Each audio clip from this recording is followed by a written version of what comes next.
સો hi friends, તો ગુજરાતમાં સમરસ hostel આવેલી છે કે જેમાં રહેવાનું અને જમવાનું એકદમ ફ્રીમાં આપવામાં આવે છે. તો આ વર્ષે જે પણ ભાઈઓ બહેનો ફ્રેશ અથવા તો રિન્યુઅલ અરજી તરીકે સમરસ હોસ્ટેલમાં એપ્લિકેશન કરવાનું હોય તો આ વિડીયોની સંપૂર્ણ માહિતી છે આપણે લેવાના છીએ. સમરસ હોસ્ટેલમાં એડમિશન લીધા પછી તમારે કોઈ પણ પ્રકારનો રૂપિયો છે તે આપવાનો હોતો નથી. રહેવાની અને જમવાની અને લાઇબ્રેરીની સુવિધા છે સરકાર તરફથી એકદમ મફત આપવામાં આવે છે. તો આ વિડીયોમાં આપણે માહિતી જોઈશું. એડમિશન ફોર્મ તમારે કઈ રીતે ભરવું, મેરિટ લિસ્ટ ક્યારે ડિક્લેર થશે, એના પણ વિડીયો આગળ આવતા રહેશે. જો તમે ચેનલમાં ન હોય તો ચેનલને સબસ્ક્રાઈબ કરી રાખજો જેથી કરીને કોઈ પણ અપડેટ મિસ ના થાય. ડેલી અગત્યના અપડેટ માટે તમે લોકો ઇન્સ્ટાગ્રામ અને ટેલિગ્રામને પણ જોઈન કરી લેજો. પહેલાં આપણે જોઈએ કે કયા જિલ્લાઓમાં હોસ્ટેલ આવેલી છે અને કેટલી સીટ અવેલેબલ છે એની માહિતી જોઈએ. સુવિધાની વાત મેં તમને ઓલરેડી કરી દીધી છે કે અહીંયા તમને રહેવાનું, જમવાનું, લાઇબ્રેરીની સુવિધા છે એકદમ મફત આપવામાં આવે છે. તો અમદાવાદમાં કુમાર અને કન્યા બંને માટે અવેલેબલ છે. બંને માટે 1,000ની સીટની મર્યાદા છે. આણંદમાં કુમાર અને કન્યા બંને માટે છે, એમાં પણ 250 સીટની મર્યાદા છે. ભુજમાં પણ કન્યા અને કુમાર બંને માટે છે, જેમાં 250 સીટની મર્યાદા છે. બરોડામાં 1,000ની મર્યાદા છે, જેમાં પણ કુમાર અને કન્યા બંને માટે છે. સુરતમાં પણ કન્યા અને કુમાર બંને માટે 1,000 સીટની મર્યાદા છે.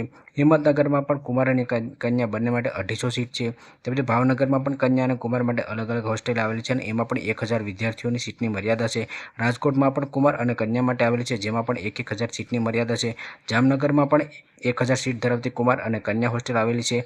પાટણમાં પણ કન્યા અને કુમાર માટે 250 સીટ ધરાવતી અલગ અલગ હોસ્ટેલ આવેલી છે. અને ગાંધીનગરમાં કે જે નવી હોસ્ટેલ ચાલુ થઈ હતી ગયા વર્ષથી, એમાં ટોટલ 500 સીટની મર્યાદા છે, જે ફક્ત કુમાર માટે જ અવેલેબલ છે. આ વર્ષે પણ જો કોઈ સમરસ હોસ્ટેલમાં નવી અપડેટ આવશે, એટલે કે કોઈ નવી સમરસ હોસ્ટેલ ઓપન થશે તો એના પર પણ હું તમને લોકોને અપડેટ છે તે આપી દઈશ. સમર હોસ્ટેલમાં તમે લોકો ફોર્મ ભરતા હોય તો કયા કયા ડોક્યુમેન્ટ છે જે તમારે રેડી રાખવાના રહેશે? તો એક તમારો પાસપોર્ટ સાઇઝનો ફોટોગ્રાફ રેડી રાખવાનો રહેશે. ત્યાર પછી તમે જે પણ છેલ્લી પરીક્ષા પાસ કરેલી છે એની નકલ રાખવાની રહેશે. જેમ કે જો તમે આ વર્ષે ધોરણ 12ની પરીક્ષા આપેલી હોય અથવા તો તમે ગ્રેજ્યુએશનની પરીક્ષા આપેલી હોય તો જે પણ તમારી છેલ્લી માર્કશીટ હશે એની નકલ તમારે આપવાની રહેશે. લિવિંગ સર્ટિફિકેટ એટલે કે શાળા છોડીને પ્રમાણપત્ર નકલ રાખવાની રહેશે. તમે જે પણ કેટેગરીમાં આવતા હોય, SC, ST, OBC, EBC, EWS category, તો એમાં એના તમારી જાતિના એટલે કે કેટેગરી પ્રમાણપત્રની નકલ રાખવાની રહેશે. આવકનું પ્રમાણપત્ર છે એ તમારે રાખવાનું રહેશે. આધાર કાર્ડની નકલ રાખવાની રહેશે. અને જે વિદ્યાર્થીઓ અપંગ હોય એટલે કે દિવ્યાંગ ધરાવતો હોય તો એને અપંગ એટલે કે દિવ્યાંગ સર્ટિફિકેટ જોશે. જો કોઈના માતા પિતા હયાત ના હોય તો એનું અનાથ સર્ટિફિકેટ જોશે.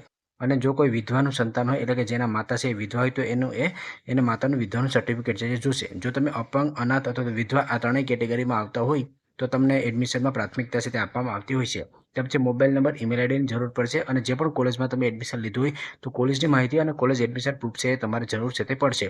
કઈ કેટેગરીના વિદ્યાર્થીઓ એપ્લિકેશન કરી શકે? તો SC એટલે કે અનુસૂચિત જાતિ કેટેગરીના વિદ્યાર્થીઓ અરજી કરી શકે. ST એટલે કે અનુસૂચિત જનજાતિ વિદ્યાર્થીઓ અરજી કરી શકે. SCBC એટલે કે વિકસતી જાતિના વિદ્યાર્થીઓ અરજી કરી શકે. EBC અને EWS કેટેગરી ધરાવતા અને અન્ય કેટેગરી ધરાવતાઓ છે અરજી કરી શકે છે. કયા કોર્સ માટે તમે લોકો અરજી કરી શકો છો અને કેટલી સીટ અવેલેબલ છે? તો અહીંયા તમામ અભ્યાસની કેટેગરી તમને જોવા મળશે. ગ્રુપ 1, ગ્રુપ 2 અને ગ્રુપ 3. અહીંયા ગ્રુપ એટલા માટે કહેવામાં આવે છે કે જ્યારે તમે ફોર્મ ભરશો ત્યારે તમારે ગ્રુપ છે સિલેક્ટ કરવાનું હોય છે.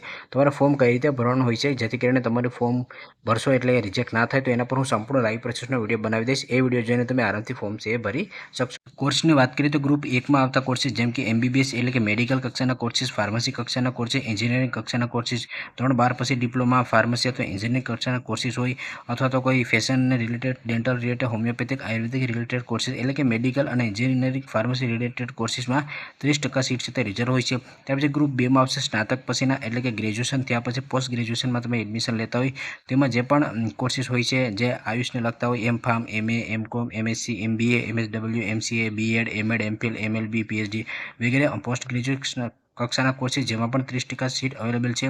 અને 40% સીટ એ વિદ્યાર્થીઓ માટે અવેલેબલ છે કે જે લોકો BA, BCom, BBA, BCA, ત્યાર પછી BSc નર્સિંગ, PTC એવા એટલે કે સ્નાતક કક્ષાના કોર્સિસમાં એડમિશન લેતા હોય એના માટે 40% સીટ છે તે રિઝર્વ હોય છે. તમે જે નોટિફિકેશન જોઈ શકો છો એ ગયા વર્ષની એટલે કે 2025-26માં રજૂ કરવામાં આવી હતી. આ વર્ષની જે નોટિફિકેશન છે હજુ સુધી ડિક્લેર નથી કરવામાં આવી, પરંતુ ધોરણ 12નું રિઝલ્ટ આવી જશે ત્યાર પછી એની નોટિફિકેશન છે ડિક્લેર કરવામાં આવતી હોય છે. જ્યારે ડિક્લેર કરવામાં આવશે ત્યારે પણ હું તમને લોકોને ઇન્સ્ટાગ્રામ અને ટેલિગ્રામમાં અપડેટ કરી દઈશ.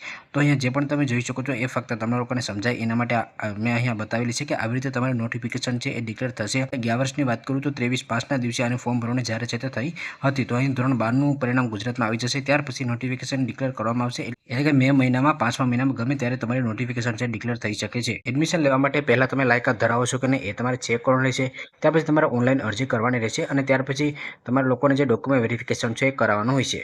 ફોર્મ તમારે કઈ રીતે ભરવાનું રહેશે જેથી કરીને તમારી અરજી રિજેક્ટ ના થાય અને મેરિટ લિસ્ટમાં તમારું નામ આવી શકે એની તો હું અપડેટ તમને ઇન્સ્ટાગ્રામ, ટેલિગ્રામ અને યુટ્યુબમાં આપી જ દઈશ. પરંતુ ઓફિશિયલ વેબસાઇટની વાત કરું તો સમરસ હોસ્ટેલ તમે ગૂગલમાં સર્ચ કરશો તમારી સમક્ષ સમરસ હોસ્ટેલની ઓફિશિયલ વેબસાઇટ આવશે. એના પર તમે ક્લિક કરી દેશો તો સમરસ ગુજરાતમાં જે હોસ્ટેલ આવેલી છે એની ઓફિશિયલ વેબસાઇટ જે આવી જશે. અહીંયાથી જે પણ હોસ્ટેલનો તમારે એડ્રેસની માહિતી જોઈએ તો એ પણ તમને મળી જશે અને અહીંયાથી તમારે ગયા વર્ષના જે પણ મેરિટ લિસ્ટ ડિક્લેર થયા હતા એની માહિતી જોઈએ તો એ પણ તમને મળી જશે અને અન્ય માહિતી છે જે ફોર્મ ભરવા રિલેટેડ એ પણ અહીંયાથી જ ચાલુ થશે. હવે ઉપર આવશો તો અહીંયા તમને જોવા મળશે છાત્રાલય ઓનલાઈન એડમિશન. એના પર તમારે ક્લિક કરવાનું રહેશે. એના પર ક્લિક કરશો એટલે અહીંયા રજિસ્ટ્રેશન એટલે કે લોગિન રિલેટેડ માહિતી છે તે આવી જશે. તો જ્યારે એને ઓફિશિયલ નોટિફિકેશન ડિક્લેર કરવામાં આવશે ત્યાર પછી જ તમારા લોકોને ફોર્મ છે ભરવાનું રહેશે. ફોર્મ તમારે કઈ રીતે ભરવાનું છે એ પણ હું સમજાવી દઈશ અને ફોર્મ ભર્યા પછી તમારું મેરિટમાં કઈ રીતે નામ આવશે અને મેરિટમાં નામ આવે પછી શું કરવાનું છે એ પણ હું તમને લોકોને સમજાવી દઈશ. અને ગયા વર્ષના તમારે વિડીયો જોયો તો એ પણ તમને હોસ્ટેલના પ્લેલિસ્ટમાં મળી જશે. સમરસ હોસ્ટેલમાં જો તમને લોકોને એડમિશન ના મળે તો તમે લોકો સમાજ કલ્યાણ હોસ્ટેલમાં પણ એડમિશન મેળવી શકો છો. એના પર પણ મેં ઓલરેડી વિડીયો બનાવેલ છે અને આ વર્ષ માટે પણ એક ફ્રેશ વિડીયો છે તે બનાવી દઈશ. જો તમને આ વિડીયો પસંદ હોય તો લાઇક કરજો અને ચેનલમાં ન હોય તો ચેનલને સબસ્ક્રાઈબર કરવાનું ભૂલશો નહીં.